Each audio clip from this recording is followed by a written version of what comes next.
Daratasena apa? Kowe sampean sayang kula mboten? Ora. Us.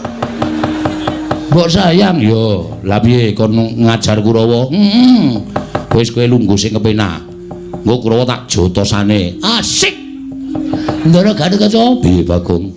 Kula dipotoli sirahe. Yo, aja kuwatir potolane. Wong sik drat-dratan langsung dicabut ae. Yo. Ben rusak ora iso didandani. Yo. Ndara Antarja, apa Bagong? Kula disemburi ape? Yo semburane. Ben do mlonyo awake men do mundur saka areng kadempel. Yo, engko nek Durna mangkano maju perang krubut wong pirang-pirang. Yo, aja kuwatir. Ndara Abimanyu, apa Bagong?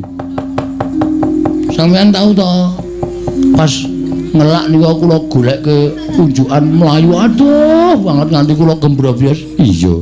Pas teng-tengah ngalas kelingan to? Iya. Pas pados Wahyu Cakraning ra? Iya. Dados pendhita? Iya. Kelingan mboten? Kelingan. Berarti lelabuhan kula gedhe tumrap sampeyan ora bakal tak lalekake. Saniki kula nek ke taman kanan kelingan mriki panjenengan pripun? Aja kuwatir aku mbelani kowe. Sip. Ora butuh kowe nyok.